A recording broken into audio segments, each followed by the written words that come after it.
Masjid Babu Taubah yang semoga pengurusnya dan jamaahnya selalu dalam naungan rahmat, barokah, perlindungan serta bimbingan Allah Subhanahu wa taala. Amin, Allahumma amin insyaallah. Dan tentu saya doakan semoga kemuliaan ibu-ibu sekalian selalu dijaga dan ditingkatkan terus oleh Allah Subhanahu wa taala sebagai seorang muslimah, sebagai seorang istri, sebagai seorang ibu dunia hingga syurga. Amin, Allahumma amin insyaallah. Allahumma inna nas'aluka ilman nafi'a wa rizqan thayyiba wa amalan mutaqabbala wa fatahallahu lana futuhal arifin. Allahumma inna na'udzubika min ilmin la yanfa' wa amalin la yurfa' wa qalbin la yakhsha' wa du'a la yusma'. Allahumma ati anfusana taqwaha wa zakkiha anta khairu man zakkaha anta waliyuha wa maulaha. Amin, Allahumma amin insyaallah. Halaman berapa sekarang? 180 tentang kemarin enggak nambah Ustaz?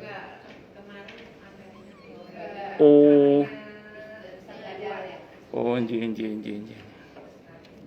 Ustaz Bakir mana ini? Nggih. Saya pikir nambah. Nggih pun.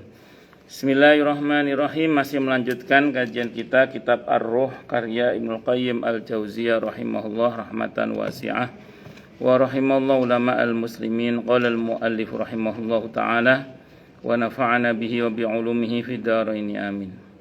Bismillahirrahmanirrahim. Tentang nas dan asar.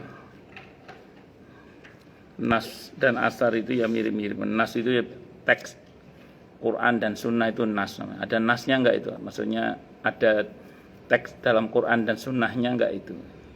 Kalau asar itu arti dasarnya sih bekas ya, jejak gitu. Tapi seringkali dalam ilmu hadis ya dipakai untuk hadis juga sebenarnya. Tapi lebih banyak kalau orang ngomong asar itu biasanya asar sahabat. Jadi perkataan sahabat, perbuatan sahabat biasanya. Walaupun dalam disiplin ilmu hadis dia bisa juga untuk sunnah Rasulullah Muhammad sallallahu alaihi wasallam. Tentang nas dan asar yang menyebutkan masalah rizki bagi para syuhada dan keberadaan ruh mereka di surga, maka semuanya adalah benar. Jadi kalau bahasa sederhananya, orang itu nanti di barzah itu terutama bagi para syuhada itu mereka diberi rizki, diberi fasilitas, itu betul tidak salah. Itu nas Qur'annya jelas, diantaranya Ali Imran ayat 169 sampai 171. Nah sementara kalau ngomong hadis, udah kita bahas beberapa hadis tentang keadaan para syuhada yang ada di barzahnya sana, yang berada di tembolok burung yang berwarna hijau yang bertebaran ke sana kemari memakan tumbuh-tumbuhan yang ada di pinggir sungai-sungai surga dan seterusnya. Banyak hadisnya sudah kita bahas kemarin ya. Kalau ayatnya yang jelas itu di Ali Imran itu diantaranya. Hal ini tidak menunjukkan penafian masuknya roh orang-orang mukmin ke dalam surga, apalagi siddiqin. Dalam Islam itu level tertinggi kan nabi ya, para nabi, minan nabiyina, bawahnya lagi wasiddiqina, di bawahnya wasyuhada, bawahnya lagi wasolihin. Jadi nabi, siddiqin, syuhada, solihin. Jadi nabi jelas paling top lah. Dan nabi itu pangkatnya. Kalau jabatannya rasul. Jadi kalau jenderal bintang 1, bintang 4 itu kan pangkat itu nabi, istilah gitu. Oh, dia sebagai pangap, sebagai pangdam, dia sebagai itu rasul misalnya gitu. Jadi nabi itu pangkatnya, terus jabatan fungsionalnya itu sebagai apa, itu rasul. Tidak semua nabi rasul, tapi setiap rasul pasti nabi.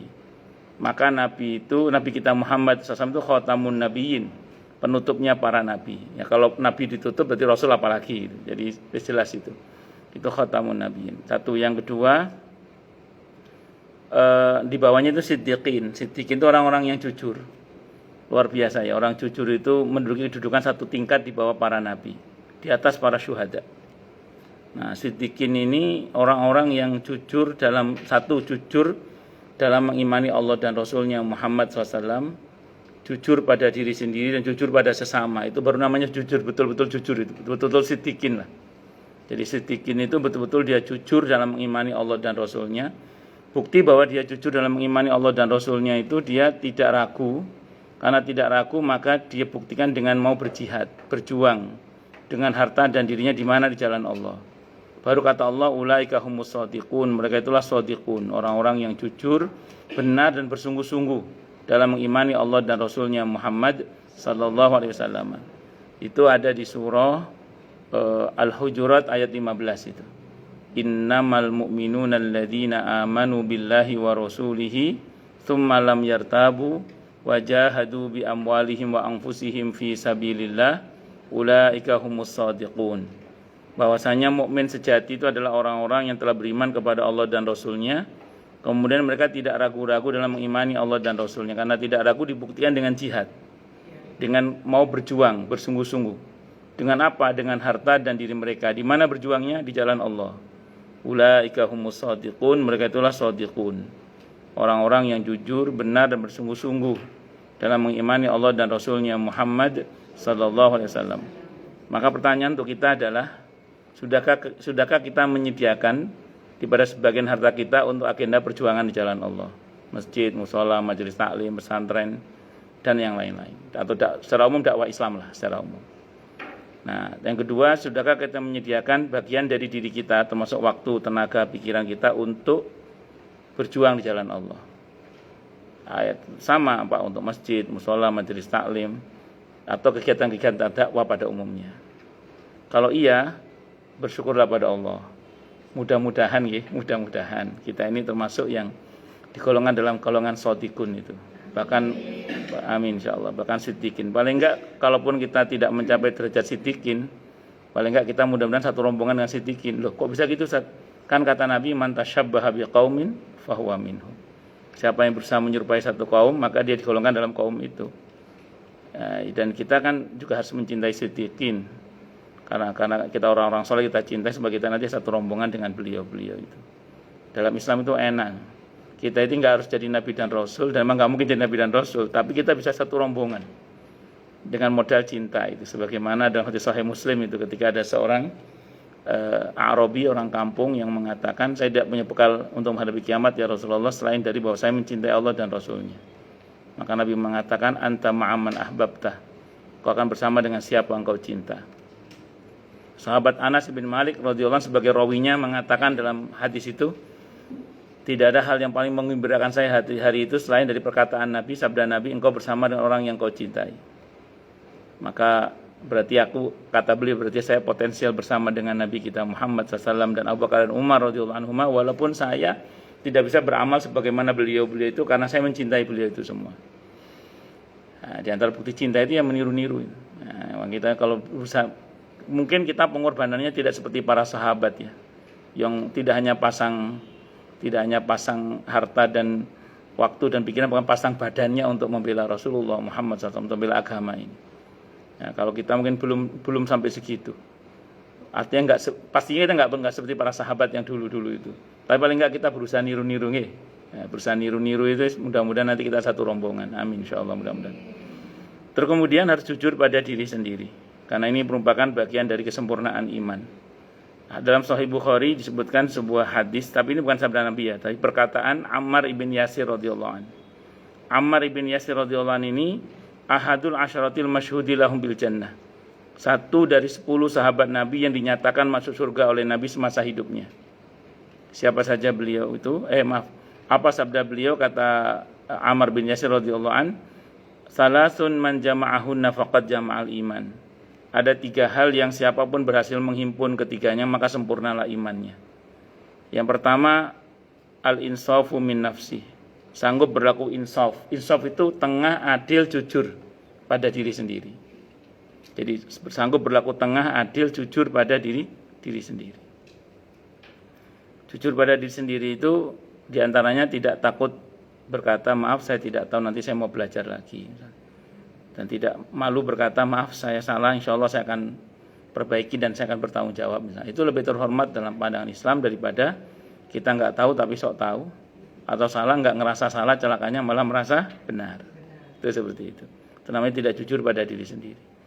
Terus yang kedua, wabadul salam lil alam, menebar salam ke seluruh alam. Itu sepertiga yang kedua. Kan ada 3 ya. Sepertiga pertama tadi jujur pada diri sendiri, sepertiga yang kedua adalah menebar salam ke seluruh alam. Secara harfiah maknanya assalamualaikum, assalamualaikum, assalamualaikum. Nah, itu secara harfiah dan itu betul. Tapi lebih dalam lagi maknanya adalah intinya seorang muslim itu dimanapun dia berada, dia bermanfaat untuk dirinya dan orang lain. Kalau tidak bisa bermanfaat bagi orang lain, paling tidak jangan meresahkan orang lain. Karena al-muslimu man salimal muslimuna min lisani wa yadi. Muslim yang baik adalah ketika muslim yang lain selamat dari gangguan lisan dan tangannya. Itu yang kedua. Yang ketiga, wal infaqu minal iqtari, kalau di hadisnya gitu. Terjemahannya saya baca itu kurang lebih gini. Wal infaqu minal iqtari, kalau secara harfiah ya, terjemahannya gini. Dan berinfak di saat dia sendiri sulit gitu. Dia tetap berinfak walaupun dia sendiri dalam keadaan apa? Sulit. Tapi saya baca dalam sarahnya. Dalam sarahnya saya baca. Syarah Fathul Bari Sahih Bukhari ya, ada penjelasan gini.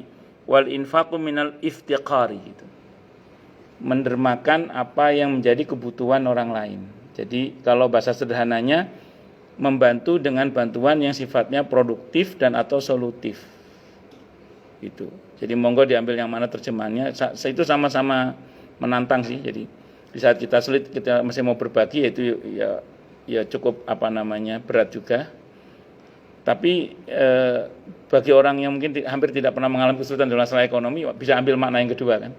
Yaitu mendermakan apa yang menjadi kebutuhan orang lain. Artinya bantuan kita kalau bisa bantuan yang sifatnya produktif dan atau solutif. Modal usaha, beasiswa sekolah, perbaikan jalan, pengadaan sumur bersih, semacam-macam lah. Yang sekiranya itu sesuai dengan kebutuhan.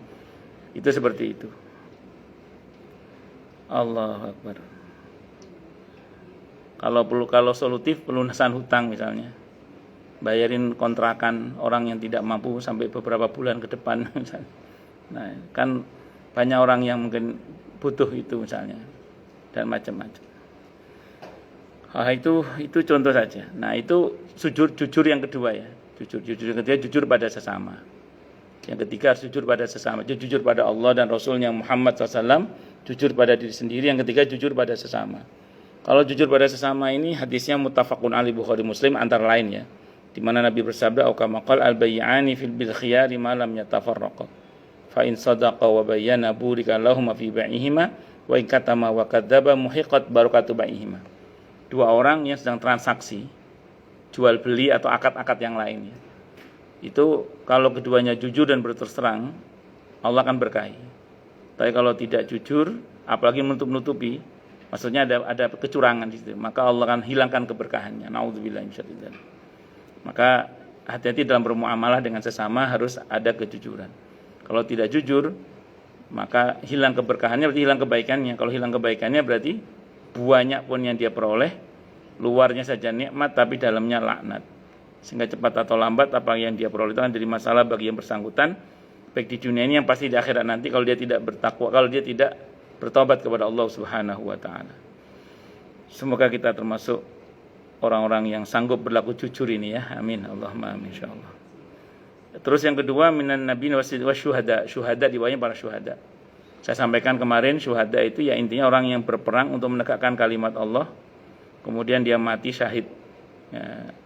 Tapi kita bersyukur pada Allah, kata Imam Al-Qurtubi, untuk mendapatkan fasilitas syuhada ini kita tidak harus perang. Dan saya sering sampaikan tidak boleh minta perang juga. Tidak boleh minta ketemu musuh, tidak boleh.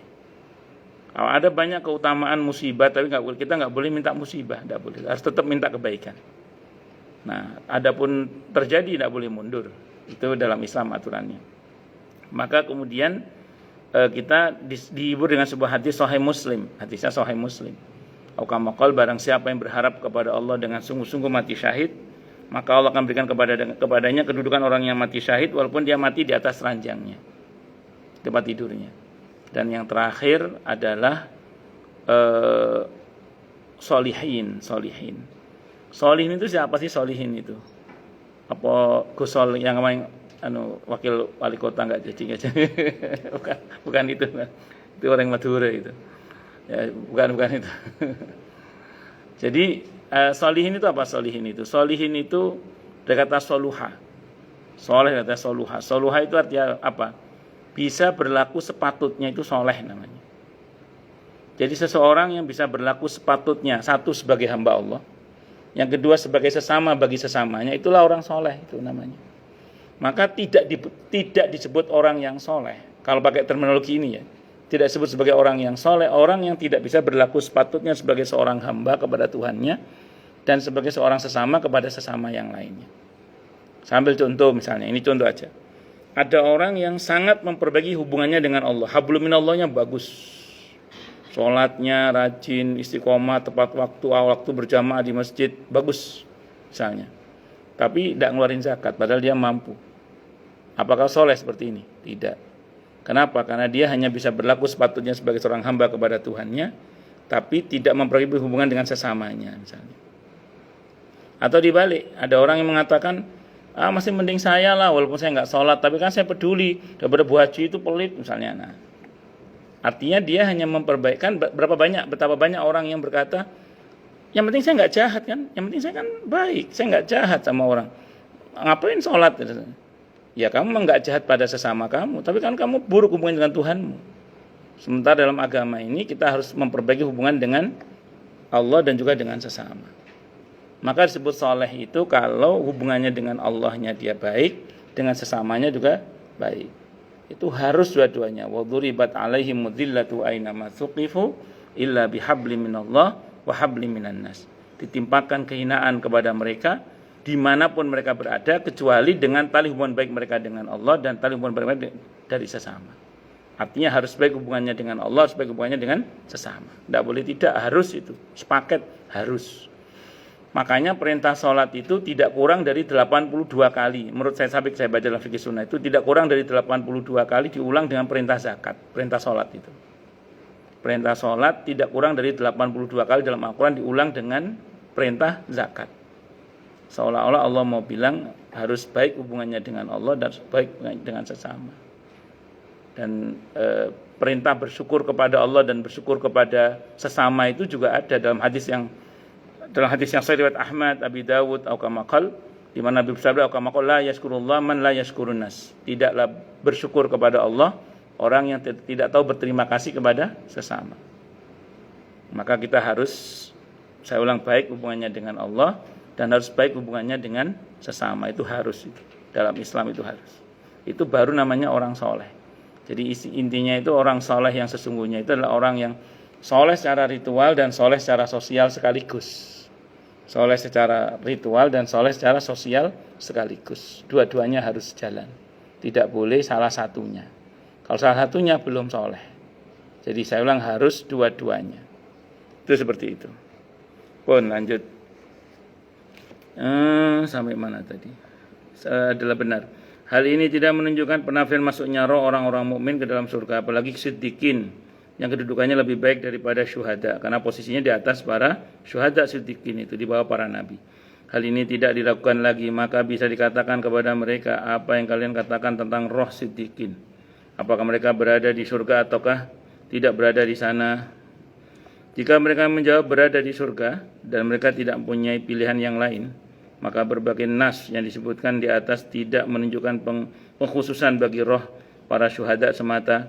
Apabila mereka menjawab tidak berada di surga, maka jawaban ini mengharuskan para pemuka sahabat seperti Abu Bakar, Umar, Ubay bin Ka'ab, Abdullah bin Mas'ud, Abu Darda, Hudzaifah bin Al-Yaman dan lain-lainnya tidak berada di surga radhiyallahu anhum. Sementara para syuhada pada zaman sekarang berada di surga. Tentu saja hal ini merupakan pendapat yang batil. Sayyidina Umar radhiyallahu anhu kan tidak meninggal dalam peperangan, syahidnya beliau. Ketika beliau dibunuh saat menjadi imam sholat. Sayyidina Ali bin Abi Thalib radhiyallahu anhu meninggal dibunuh pada saat hendak menjadi imam sholat subuh. Sayyidina Utsman dipilih beliau yang baca Al-Quran disembelih. Sayyidina Utsman radhiyallahu anhu. Dan beberapa sahabat Nabi kan meninggal sebagai syahid tapi tidak syahid dalam peperangan. Tapi mereka adalah orang-orang yang pasti punya kualitas kedudukan di atas para syuhada biasa. Kenapa? Karena kedudukannya sangat mulia di sisi Allah Subhanahu wa taala. Para sahabat Rasulullah Muhammad SAW. Maka apakah terus katakan itu hanya untuk syuhada, selain syuhada tidak? Kok nggak masuk akal banget, kira-kira gitulah menurut Ibnu Qayyim di sini. Ya, justru orang-orang yang lebih tinggi kedudukan sebagai siddiqin itu mereka justru berada di tingkatan yang lebih baik daripada para syuhada. Bahkan kemarin saya katakan yang di surah Ali Imran 169 itu sababun nuzulnya itu syuhada Uhud. Belum syuhada Badar loh itu. Kita tahu syuhada Badar itu kelasnya lebih tinggi daripada syuhada Uhud. Syuhada Uhud itu tinggi dan mulia. Tapi syuhada Badar lebih lagi itu. Wong syuhada Badar itu tidak berlaku ketentuan illad dain. Kalau syuhada Uhud masih berlaku ketentuan illad dain. Semua masuk surga kecuali yang punya hutang. Kalau syuhada Badar enggak ada kata-kata itu. Syuhada Badar. Dan orang para sahabat Nabi yang mulia radhiyallahu anhum yang ikut dalam perjuangan dalam perang Badar itu, beliau-beliau semuanya itu, ini kalau bahasa yang dipakai untuk para ulama itu, berbuat apa saja tetap masuk surga. Walaupun masya Allah para syuhada, para pejuang-pejuang Badar itu semuanya orang-orang soleh, masya Allah. Itu seperti itu. Jadi jaminannya lebih lagi sebenarnya. Apabila ada yang bertanya, kalau sekiranya ini merupakan hukum yang tidak dikhususkan bagi para syuhada, lalu apa maksud pengkhususan yang disebutkan di dalam berbagai nas itu? Kami jawab bahwa hal itu merupakan peringatan tentang keutamaan mati syahid dan ketinggian derajatnya. Dalam Islam ada rumus apa? Ish kariman au mut syahidan. Hidup dengan mulia atau mati syahid. Pengkhususan yang disebutkan itu merupakan jaminan bagi orang yang mati syahid bahwa mereka akan mendapatkan pahala yang melimpah, pahala yang berupa kenikmatan di barzah. Ini lebih sempurna daripada yang didapatkan orang lain yang meninggal di atas tempat tidurnya. Meskipun orang yang meninggal di atas tempat tidurnya itu lebih tinggi derajatnya daripada para syuhada itu. Yang menunjukkan hal ini karena Allah menjadikan roh para syuhada di dalam burung berwarna hijau. Ketika mereka mengorbankan jiwa hingga dirampas musuh-musuh Allah, maka Allah menggantinya di barzah dengan badan yang lebih baik. Dan keadaan ini terus berlanjut di sana hingga hari kiamat. Kemudian kenikmatan yang mereka peroleh lewat badan burung itu lebih sempurna daripada kenikmatan roh yang berdiri sendiri tanpa badan. Karena itu disebutkan bahwa jiwa orang mukmin dalam rupa burung atau seperti burung, sementara jiwa orang yang mati syahid berada di dalam burung. Perhatikan lafaz dua hadis ini. Sabda beliau, jika orang mukmin itu berada berupa seekor burung mencakup orang yang mati syahid dan yang lainnya. Kemudian beliau mengkhususkan orang yang mati syahid dengan bersabda bahwa di dalam badan burung. Jika beliau menyatakan bahwa roh yang mati syahid berada di dalam badan burung, maka itulah yang memang terjadi. Salawat Allah dan salamnya akan dilimpahkan kepada orang yang membenarkan sabda beliau, menyesuaikan bersebagian dengan sebagian yang lain, yang menunjukkan bahwa hal ini merupakan kebenaran yang datang dari si Allah Subhanahu wa Ta'ala. Pengompromian ini lebih baik daripada pengompromian yang dilakukan Abu Umar dan penguatan terhadap riwayat yang meriwayatkan bahwa roh orang-orang mati syahid seperti burung berwarna hijau. Dua riwayat adalah benar, yang satu seperti burung berwarna hijau, yang satunya lagi berada di badan burung yang berwarna hijau. Kalau bisa dibayangkan ya, kenyataan pasti lebih dahsyat ya. Apakah pengertiannya naik burung itu, yang saya pernah membayangkan kayak di film Star Trek itu, ya, terbang kemana-mana pakai pesawat piring gitu. Kalau ini warnanya warna hijau, karena bahasa Arabnya to'ir sama to'irah itu mirip. To'ir itu burung, to'irah itu pesawat, mirip-mirip. Nah, terus bisa jadi kalau berkaitan rohnya berada di dalam badan burung, maksudnya seperti burung gitu ya. Nabi kita Muhammad SAW ketika mimpi tentang sahabat Ja'far yang tangannya buntung dalam perang melawan orang-orang Romawi itu beliau, Nabi melihat sahabat Ja'far radhiyallahu anhu itu tangannya diganti dengan sayap. Ya, wallahu a'lam apakah terus kemudian seperti itu. Semuanya enggak usah dibayangkan ya. Jangan terus bayangkan kayak di film-film itu ada sayapnya gitu apa. Ya, pokoknya indah semuanya, serba indah. Nah, saya ulang tadi ya. Kita ini kan alhamdulillah masya Allah negara kita ini tidak ada kekacauan, tidak ada fitnah, tidak ada kerusakan, maksudnya tidak ada peperangan lah. Kita bersyukur alhamdulillah masya Allah. Dan semoga negeri kita dijaga oleh Allah dan negeri kaum muslimin dijaga oleh Allah menjadi negeri yang baldatun thayyibatun wa rabbun ghafur. Amin Allahumma amin insyaallah. Lalu medan jihad kita apa Ustaz di sini? supaya kita ini mendapatkan keutamaan peperangan itu, keutamaan mati syahid itu. Di samping minta tadi itu, ini sering saya sampaikan di mana-mana ya, bahwa libatkanlah diri kita dalam perjuangan di jalan Allah. Ya mudah-mudahan kita ini nantinya ya satu rombongan dengan orang-orang yang berjuang di jalan Allah itu. Walaupun kita tidak pernah mengangkat senjata, tapi kita mengangkat dakwah Islam di lingkungan kita misalnya. Ya tadi terlibat dalam kegiatan-kegiatan dakwah di masjid, di musola, di majelis taklim, atau di beberapa organisasi dakwah yang ada, supaya kita ini niat untuk lillahi kalimatillah, untuk menegakkan kalimat-kalimat Allah, untuk menyebarluaskan dakwah Rasulullah Muhammad SAW, sehingga mudah-mudahan kita digolongkan dalam golongan orang-orang yang syahid di jalan Allah saat mati nanti, saat menghadap kepada Allah nanti. Dan catatan pentingnya begini Bu, ada sebuah ungkapan dari para ulama yang mengatakan bahwa tinta seorang ulama itu lebih mulia daripada darah syuhada. Itu catat baik-baik. Di tinta para ulama itu lebih mulia daripada darah syuhada. Itu ada ungkapan seperti di antara para ulama itu. Bukan berarti perang di jalan Allah itu tidak mulia. Banyak para ulama kita itu yang mujahid. Jadi banyak para ulama kita itu yang mujahid juga. Mereka ya ulama, mereka yang mujahid. Para sahabat Nabi yang ulama yang mujahid juga banyak. Nah, ya mereka juga mau berjihad di jalan Allah gitu maksudnya.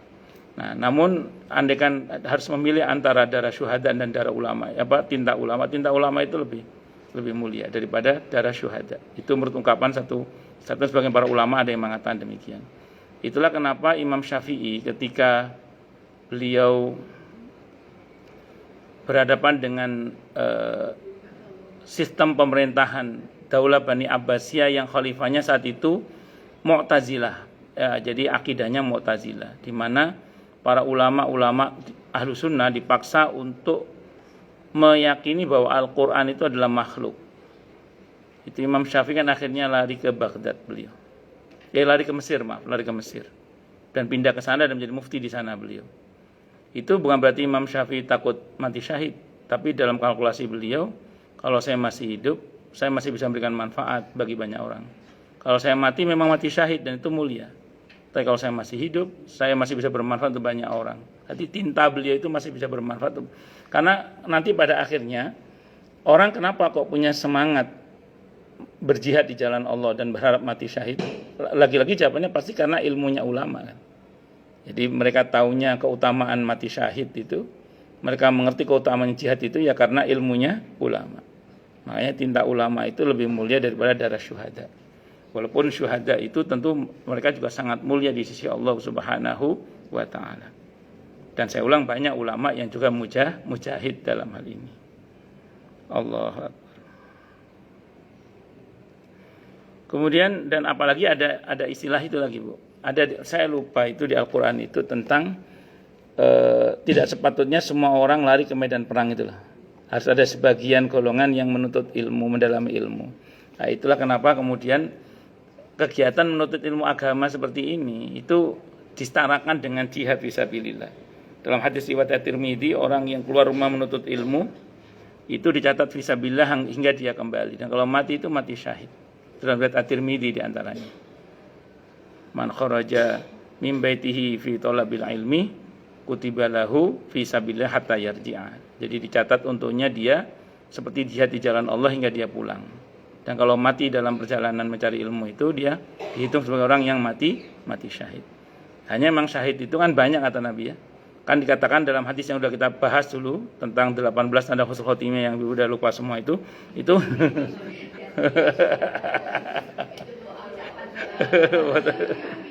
ya sekarang ingat semua. Yaitu ketika Nabi bertanya kepada para sahabat, siapakah orang yang mati syahid itu? Orang yang terbunuh jalan Allah. Kata Nabi, berarti umatku yang masuk surga dikit dong. Atau kalau gitu syuhada umatku dikit dong kata Nabi. Tidak kata Nabi ya. Termasuk nanti di antara orang yang mati di dalam ketaatan kepada Allah itu juga dihitung sebagai orang yang mati syahid. Kalau di hadisnya yang ke 18 tanda husnul khotimah yang ke-18 itu kan ada kata hadis begini punya Aukamakal. Barang siapa orang yang sedekah dan dia akhiri dengan sedekah itu, maka dia syahid. Siapa yang berpuasa dan dia mati dengan hari itu dengan puasa itu, maka dia syahid. Itu dipahami oleh para ulama ketika mensyarah hadis itu. Pokoknya intinya orang kalau sedang beramal soleh dan mati dalam amal soleh itu berarti dia syahid. Termasuk mati sebagai pengurus masjid, pengurus musola, pengurus majelis taklim, penggiat dakwah. Nah, di antara kiat untuk mati syahid itu libatkan diri kita dalam perjuangan di jalan Allah, termasuk donaturnya. Ya. Nah kan Bu, enggak semua orang kan berkesempatan meninggal sedang sholat kan. Tidak semua orang berkesempatan meninggal sedang taklim, tidak semua orang berkesempatan meninggal sedang ihram. Iya, enggak semuanya. Nah, tapi dengan kita menjadi pengurus masjid, pengurus mushola, pengurus majelis taklim, penggiat dakwah atau donaturnya, kan lumayan keren lah itu. Meninggal sebagai pengurus masjid. Ini keren di sisi Allah maksudnya, yang keren di sisi Allah itu. Itu keren lah Bu, itu keren di sisi Allah itu. Itu seperti itu. Daripada meninggal sedang nunggu nasi mateng. Tapi nasi mateng kalau untuk ngasih makan keluarga juga kebaikan juga sih. Ya untuk seorang mukmin semuanya kebaikan, masya Allah. Itu seperti itu. Tapi paling enggak kerennya itu kalau kita ikut dalam perjuangan di jalan Allah. Mau jangan sampai, makanya gini Bu, saya sering ingatkan di sini tentang hadis ketika Nabi seusai hijrah di Madinah. Pidato Nabi apa? La hijrata ba'dal yaum. Setelah ini enggak ada lagi hijrah kata Nabi. Walakin niyatun wa jihadun kata Nabi. Yang ada adalah niat dan jihad, berjuang kata Nabi. Berperang kalau dalam konteks perang ya perang, dan jihad dalam arti tidak ada perang ya berjuang. Seperti itu.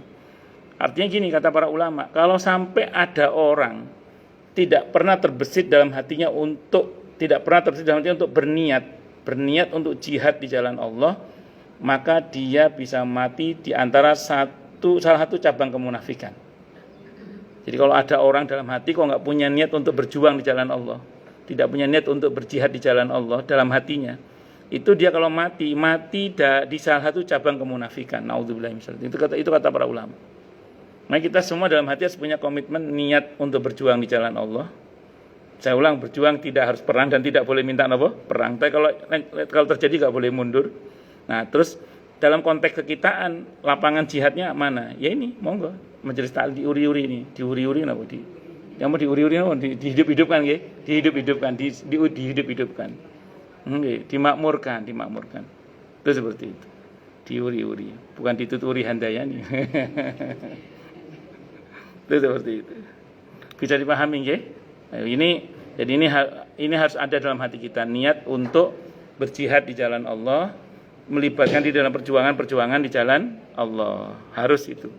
Dan Nabi mendefinisikan dengan sangat jelas ya, jihad fisabilillah itu adalah litakuna kalimatullahil uliya.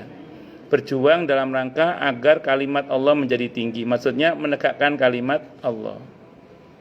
Bukan untuk pamor diri, bukan untuk kemuliaan diri, tidak, tapi semata-mata untuk menegakkan kalimat Allah, untuk mendakwakan dakwah Rasulullah Muhammad sallallahu alaihi wasallam.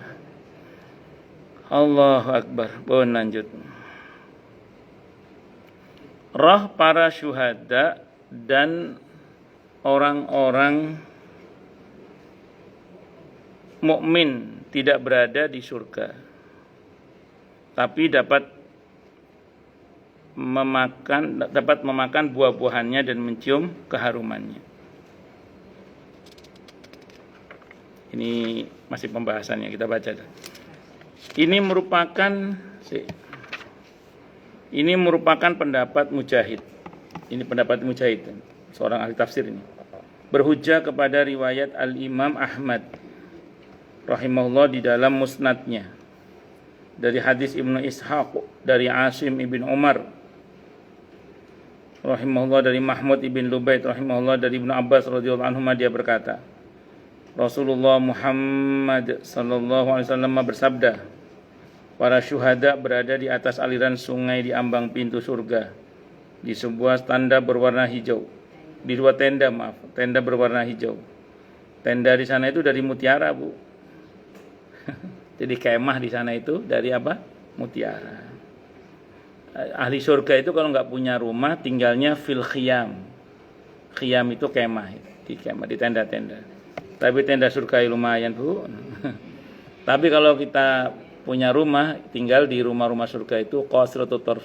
Jadi qasirat itu semacam gedung-gedung yang bagus, istana-istana. Ya caranya gimana sesuai punya rumah, ya beramalah dengan amalan yang buat kita nanti punya rumah di surga gitu.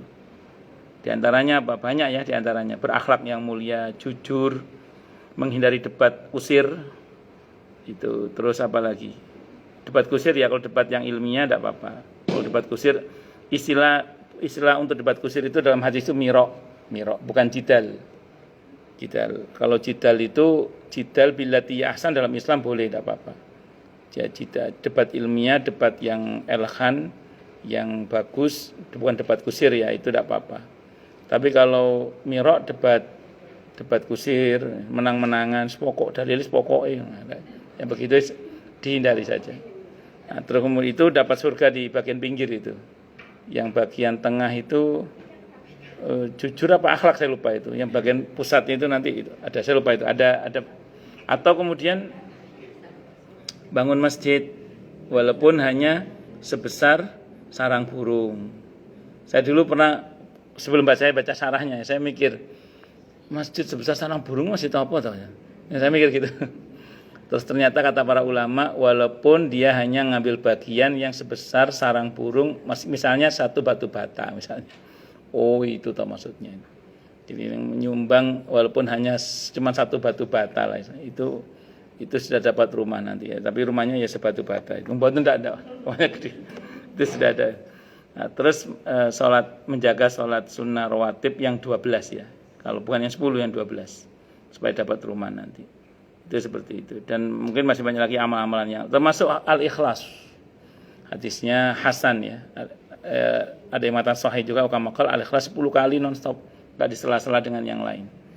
Dengan dibangunkan rumah juga nanti di al-ikhlas 10 kali non-stop, tapi jangan disela dengan surah-surah yang lain. Non-stop 10 langsung al-ikhlas. Kenapa? Kapan saja. Hadisnya dari Ahmad. Hadisnya Hasan dari matan sahih juga ukamakal. Nah, itu dapat rumah nanti. Jadi kalau jenengan selama ini baca al-ikhlas 3 kali atau sekali, teruskan tidak apa-apa. Tapi ada masa di mana dalam sehari itu yang 10 kali itu usahakan adalah tiap hari biar dapat rumah. Kalau ada rumah di surga itu Bu, itu gelarnya apa namanya? Bukan lagi ahlul jannah. Kalau ahlul jannah itu kan orang yang punya KTP surga. Kalau ashabul jannah itu orang yang punya sertifikat surga. Lumayan kan punya sertifikat surga. Jadi kita punya jatah di surga itu.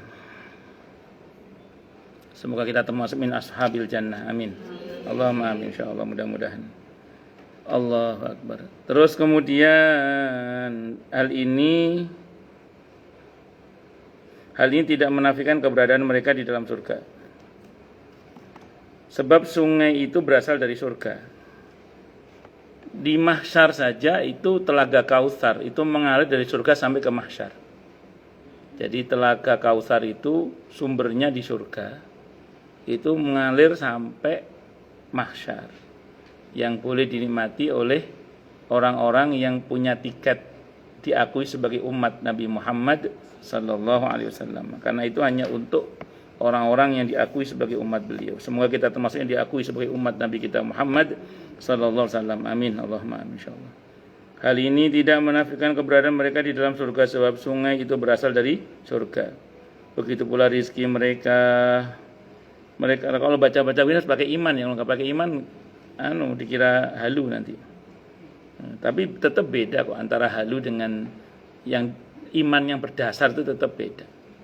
Karena apa ini informasi dalam Al-Quran dan Sunnah itu adalah sebuah kebenaran yang kalau diyakini itu betul-betul menenteramkan. Dan ini beda dengan yang sifatnya hanya sebatas doktrin-doktrin yang halu itu. Beda tetap. Karena apapun namanya kebenaran tetap kebenaran yang bisa dirasakan secara nurani. Dan secara ilmiah juga bisa dijelaskan dan bisa dipertanggungjawabkan. Itu seperti itu. Beda dengan yang gak jelas itu. Mereka berada di surga meskipun tidak berada di tempat duduk yang sudah disediakan bagi mereka di surga. Mujahid menafikan masuk surga sempurna dari semua sisi. Ungkapan dalam hadis ini mengabaikan pembatasan dengan membedakan antara yang ini dengan yang itu. Ungkapan yang paling menunjukkan makna yang sesungguhnya adalah ungkapan Rasulullah Muhammad sallallahu alaihi wasallam. Kemudian ungkapan para sahabat, jika engkau singgah di tempat yang satu, maka engkau akan melihat petunjuk dan cahaya. Dan jika engkau singgah di tempat yang lain, maka engkau akan mendapatkan kebingungan dan perkataan yang tidak dilandasi ilmu. Selama kita berpijak pada pijakan apa yang disabdakan oleh Nabi kita Muhammad SAW dan perkataan para sahabatnya, gak usah khawatir, kita sedang meniti jalan cahaya. Kira-kira gitu ya. Tapi kalau kita udah keluar dari ketentuan yang dituntunkan oleh Allah dan Rasulnya, pakai pijakan-pijakan selain pijakan Quran dan Sunnah serta perkataan para sahabat, maka itu kita akan rawan menjadi tersesat. Sambil contoh, saya sering sampaikan di sini ya, kalau ngomong perkara gaib itu kita harus merujuk kepada informasi dari zat yang maha mengetahui tentang kegaiban. Karena kalau kita bicara berdasarkan jarene, omongi wong, ya malah gak jelas kabeh. Kan begitu. Makanya harus kita rujuk kepada yang punya kegaiban. Siapa? Allah. Yang menguasai dan menciptakan kegaiban. Siapa? Allah. Sehingga kita tidak akan mudah kemakan omongan-omongan orang. Yaitu tadi, nuruti jari ini, wah malah tambah gak jelas. Langsung kembali kepada, ini dalam ilmu yang Allah kasih tahu ke kita, bagaimana sih sebenarnya? Menurut Rasulullah bagaimana sih sebenarnya? Penjelasan para sahabat bagaimana sih? Sampai situ kita akan meniti jalan cahaya. Walaupun akan terjadi perbedaan jalan dan pendapat, mungkin karena ada khilafiyah, akan tetapi itu masih jalan cahaya, itu masih aman. Contoh misalnya kalau ini perkara-perkara roh ya, misalnya ibu itu kemarin mati hamil, melahirkan anaknya mati. Tadi malam kakaknya katanya ketemu sama dia jadi sundul bolong apa kuntilanak atau apa macam-macam. Itu saya, orang cerita gitu kayak meyakinkan sekali. Aku ketemu temenan loh, saya didatangi tadi malam. Oke lah, misalnya iya itu. Itu kalau kita misalnya terus kita turuti omongan itu, nanti bisa kemana-mana. Maka kita kembalikan pada konsepnya. Apa konsepnya itu? Semua ruh yang terlepas dari badannya itu prinsipnya dia sudah tertawan di alam barzah. Kan gitu Qur'annya ya. Hadisnya kan juga begitu kan. Nah, terus yang ngetoki sapa? Ya pikiran dhewe sapa ngono ae. Ya, kalau bahasa hadisnya kan itu bisa jadi mungkin jin, dia jin korin apa jin apalah, nggak ngerti saya itu. Ya pastinya itu karena roh itu tertawan di alam barzah. Lagi yo iseng banget ngapain roh toko-toko barang medeni wong kan kurang penggawean. Itu mestine jin. Nah, memang di antara kerjaan jinnya begitu itu. Di antara tentu jin fasik atau jin kafir. Jin yang beriman aja nggak akan begitu. Ngoten, sing mestine gak jin fasik nama jin kafir. Ngoten mawon. Allah, dari kita akhirnya kalau kita ngikuti petunjuk Nabi dan para sahabatnya radhiyallahu anhum, kita tahu kaplingnya. Oh, ini berarti jin. Berarti kalau ini jin kita sikapi sebagaimana mensikapi jin. Nah, jin itu kalau enggak ganggu ya jin alami, enggak usah kita ganggu jin. Tapi kalau dia ganggu setan namanya. Kan gitu. Kalau ganggu namanya apa? Setan. Dan kalau setan kita serahkan sama penciptanya, kita isti'adzah, mohon perlindungan kepada Allah. Itu isti'adzah, mohon perlindungan kepada Allah. Itu. Jangan dilawan sendiri, kalah kita kalau ngelawan sendiri. Kenapa kok bisa kalah kalau ngelawan sendiri? Kan Quran yang bilang itu. Di surah An-Nisa ayat 83 ya kalau enggak salah. An-Najm ayat 83. Walaula fadlullahi alaikum, An-Najm surah ke-53 ya. Ayat kalau saya enggak salah ayat 53 Pak. Surah ke-53 ayat 53 kayaknya ya. Saya tak jelas ya, Bu. Walaula fadlullahi alaikum warahmatullahi taba'tum syaitana illa qalila itu loh. An-Nisa apa ya? Bukan. Iya, Bu. Iya, bukan. Iya, bukan. Kayaknya An-Nisa deh, Bu ya. Bentar saya buka dulu An-Nisa dulu. An-Nisa ayat 83 kayaknya kalau saya enggak salah ya. Iya betul, An-Nisa ayat 83 bagian akhir. An-Nisa ayat 83 bagian akhir. Walaula fadlullahi alaikum warahmatullahi taba'tum syaitana illa qalila. Kalau bukan karena anugerah dan rahmat, kalau bukan karena anugerah Allah yang besar atas kalian serta rahmatnya, niscaya kalian akan mengikuti setan semuanya kecuali sedikit yang selamat. Kenapa Allah bilang kita ini 83 paling akhir, ayat bagian akhir. Ya. Iya sekiranya ya. Itu kalau bukan karena anugerah dan rahmat Allah, kita akan mengikuti setan semua kecuali sedikit yang selamat. Artinya gini Bu, setan itu biang keroknya siapa? Iblis. Iblis itu lebih senior daripada kita. Nah, ya kan dia lebih senior daripada kita kan itu. Dan Allah menyatakan dia musuh kan bagi kita itu. Setan itu musuh bagi kita. Alam ahad ilaikum ya bani Adam alla ta'budu syaitan innahu lakum aduwwum mubin. Itu ibarat orang pencak silat atau karate atau duel bela diri. Itu kita ini anak SD Bu, ngelawan Jet Li.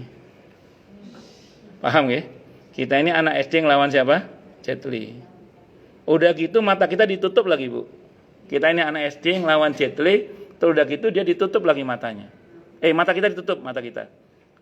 Al-A'raf ayat 27 itu.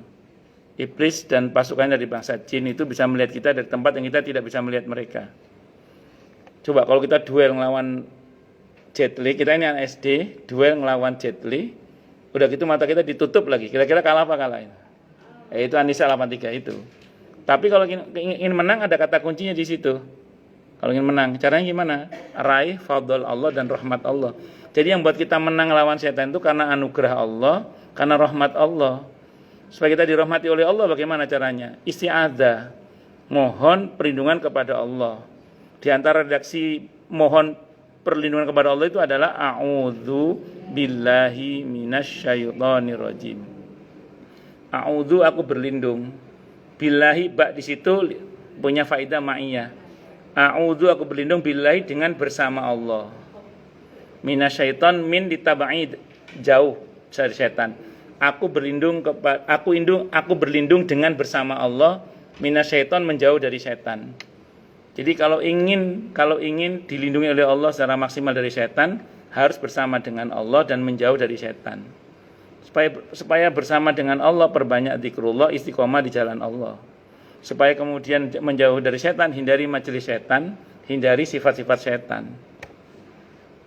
Jadi jangan di depan kita seolah-olah memusuhi setan, tapi di belakang kita bermesraan dengan setan. Itu repot. Itu seperti itu. Bisa dimahami ya? Itu di antara. A'udzu billahi minasyaitonir rajim. Jadi harus mengikuti landasan ilmunya Nabi dan para sahabatnya radhiyallahu anhum. Abu Abdillah ibn Manda berkata, wallahu a'lam bisawab. Silakan Bu yang mau tanya sebelum saya tutup. Mohon maaf atas keterlambatan saya. Saya tadi menduga-duga jalannya mana. Akhirnya lewat sana itu. Lewat. Sini enggak bisa sini. Oh, saya lewat sana, lewat belakang tadi. Saya duga-duga lewat mana. Akhirnya lewat dalam. Lewat niaga saya tadi. Iya. Dia sudah bisa ya. Saya tadi lewat niaga tadi, lewat dalam sampai lu. Inggih, lewat iku. Lewat pos itu belok kanan, terus lewat lapangan tenis nggih, lurus terus sampai tembus. Ada lapangan apa itu? Lapangan apa itu? Oh, basket ya, basket wis. Ya pokoknya ono lapangan. Saya pikir belum buka. Oh, mboten ngertos lho, nggih pun. Dari Jumat nggih. Belum tahu saya, masih ngeraba-ngeraba deh. Lewat mana ini kata saya. Jadi kalau membaca Nggih. Terus? Sebetulnya juga ada maksudnya ada konsekuensinya ya. Ya. Kita ternyata ada rasa takut cinta batal, tapi ternyata kita masih tadi itu masih ikut identitasnya. Ya.